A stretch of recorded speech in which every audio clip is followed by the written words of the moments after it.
Hi guys, and welcome back to my channel, and welcome back to me. It's been forever. I'm so happy to be back. Life happens sometimes. Anyways, whatever, this is not about me. Let's talk about this mound of poop that is a tell-all. And let me tell you, this has been a shitty season, right? But anyways, let's just start talking about it because that's what we're here to do.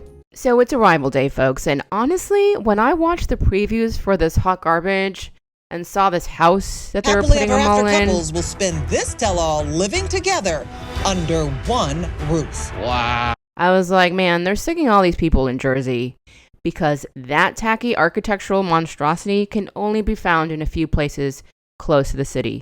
So anyway, the first sacrificial victims up to bat are the snooze buttons known as Thais and Pat. And well, what can we say about what they were saying in the car? Nothing. Because, I don't know. It's always been boring nonsense that puts you to sleep with them. Anyway, so they get to the house, they pick out their room in the House of Horrors, and Thais gets super excited about this piano. Look at this, I can take pictures. Piano. And that's about it with them. Anyway, moving on to the poster couple for divorce attorneys, Gino and Jasmine. If Gino buys me a house like this, all our marriage problems will be solved in the blink of an eye. Cue in the eye roll, please. Yes, Jasmine. All would go away if he bought you this house. Material goods will surely cure any marital issues. You know, not bringing in your kids or anything like that. The house would cure all, just like the pageant was going to cure all, right? You know, I used to have a soft spot for her until this season because she did this whole crying scene about her kids. When it comes to have my kids here with me, you know, like money means nothing. And how that's all she wanted and that was going to make her happy. And then she enters this expensive ass pageant when she could have been using that money for the kids. I just don't understand. She's so self-serving. So yeah, bye Felicia, because I stopped feeling bad for you. So Gino and Jasmine go pick out their room. Of course, before this, we hear Jasmine bitching about how she's not getting the biggest room. That's not fair. Who organized this? No, I'm honestly disappointed. Because Thais and Pat obviously got first dibs. By the way, the room that they did get is definitely bigger than my entire apartment. But whatever, first world problems. So we find out that these two are not sleeping together. Surprise. And Jasmine doesn't want Gino to stay in their room unless he has sex with her. The only way I can sleep in the bed with you is that we have sex. Yes, that's an ultimatum. And to me, I don't agree with that. Honestly, the way that these two were getting along, I feel like she just said that because she knew that he would say no to sex. And that was a way of keeping him from staying in the room with her. So now let's move on to the couple who has yet to travel down the aisle where they sell condoms. Miss Bun in the Oven and Doormat Husband. This is our little baby moon before 3 kids. Although I don't know how relaxing it'll actually be. And listen, I'm not saying that there's anything wrong with having a kid after a kid. I mean, good luck in this economy. But these two are incredibly immature. They can't even manage to take care of themselves right now. Just add a 3rd kid and that's going to make things better. So next we have this season's resident witch and the guy that may or may not be scamming her for money. Even with that being said, unpopular opinion, but I actually like these two. They definitely have chemistry together, that's undeniable, and they're just fun to watch. You know, even though I think 90% of the fights that they had this season were fabricated, I mean, half the time they couldn't keep a straight face when they were arguing. But I guess if there's a check coming in, I guess I would probably say, where's my script?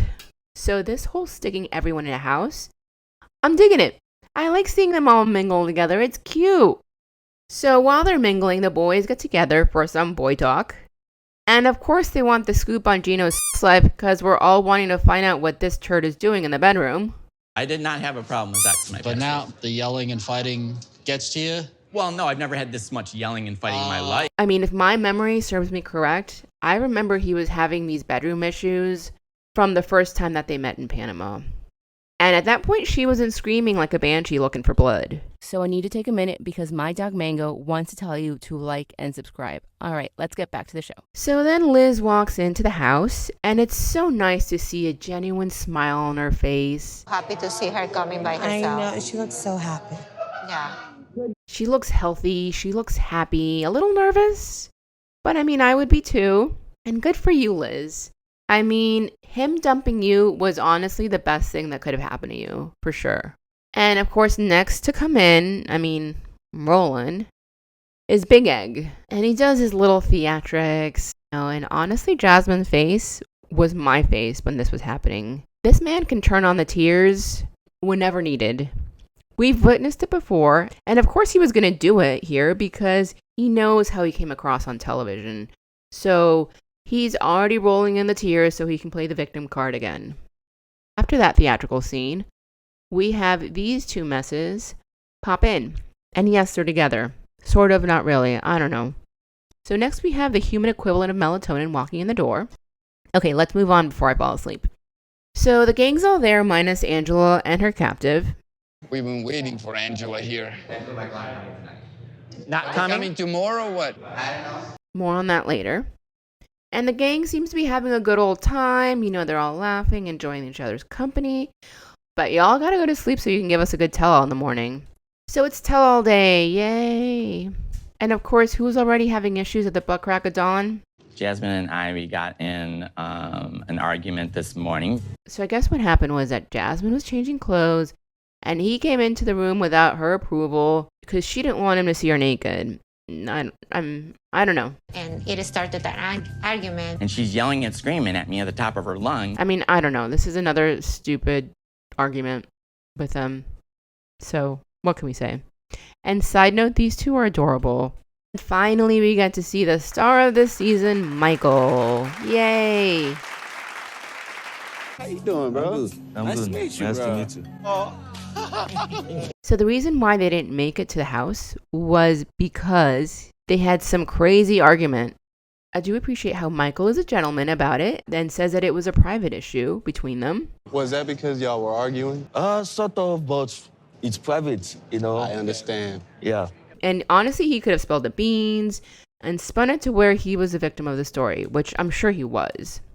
But he didn't. He's keeping quiet. Unlike Vomit Face over there, disgusting excuse for a human being. And of course, she makes sure that we all know that she was just an innocent victim in all this. Yeah. And I'm sick of it, man. I just wish I never brought him here. So they're all in the green room, and Angela, man, this scene was painful and disgusting. She's just vile.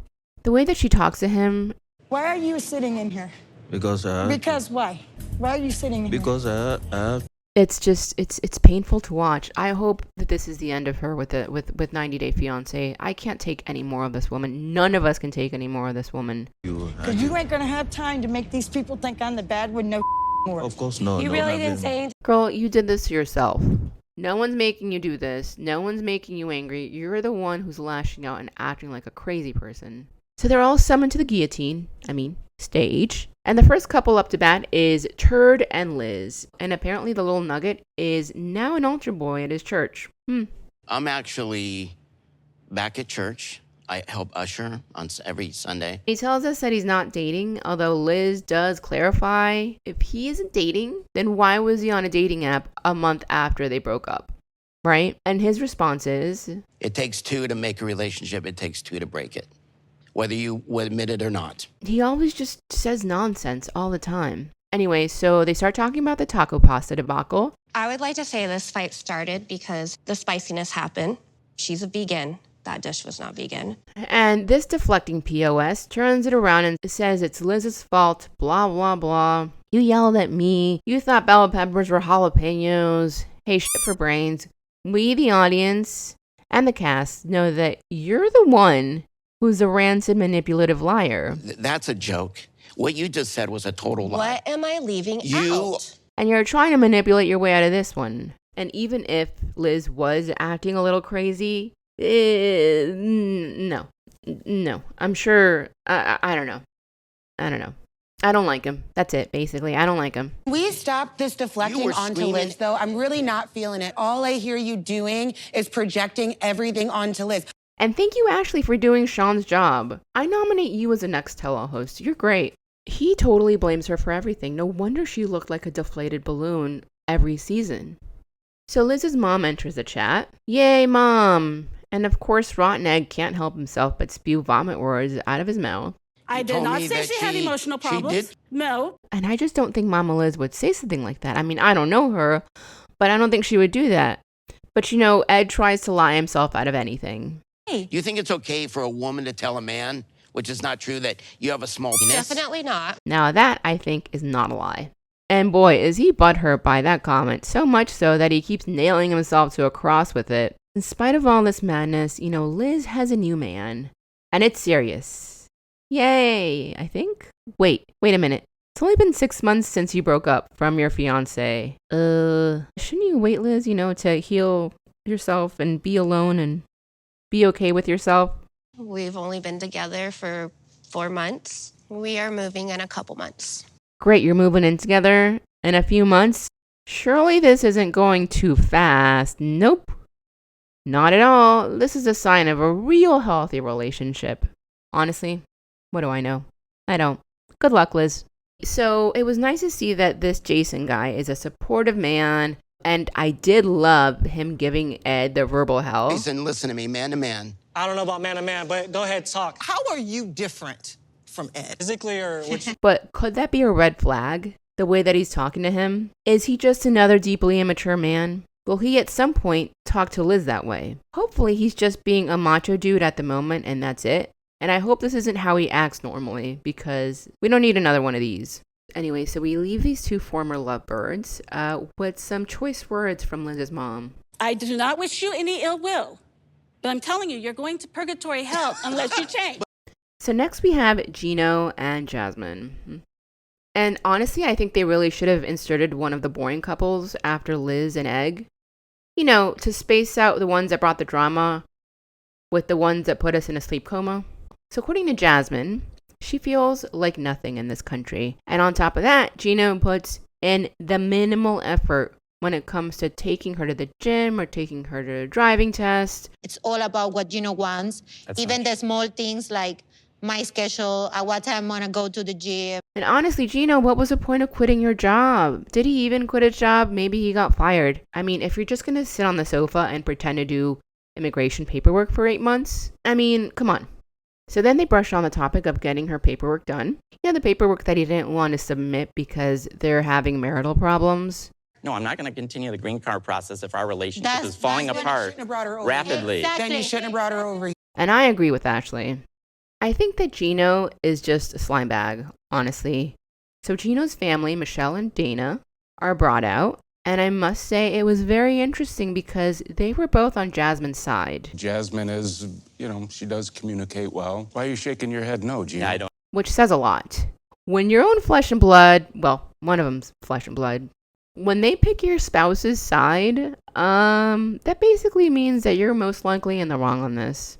And Michelle points out the fact that Gino barely lifts a finger. He doesn't really offer to do much for her, I think, sometimes. This is pretty sad because when Gino does ever take her to the gym, he turns it into a thing and hangs it over her head. And who wants that? I get why Jasmine doesn't want him to help anymore or take her anywhere. The only way that Gino has ever been helpful to her is by giving her money, a transactional situation. But when it comes to him actually caring for her, doing acts of care and love, he can't do it. He doesn't know how to do it. Honestly, no wonder she left his ass. And doesn't even want her to see him naked. Never Many times. Stand up in front of me fully naked. Yes, I Have we been in? And you can tell Gino is lying here because, I mean, he's always lying. But you can also really tell because he suddenly turns falsetto when he's telling a lie. And then he watches his ex's corn. I mean, I would be so hurt if I found out that my husband was doing that. I feel like it would feel like cheating, honestly, if I found that out. From all the porn that you could consume in the world, why would you looking at her? It seems that that's where we're going to stop for this episode. Anyways, guys, thank you so much for stopping by. And don't forget to like and share and subscribe and all that fun stuff. And come back next week so we can all dish on the stupidity that is the 90 Day. Thank you so much, and I'll see you later. Bye.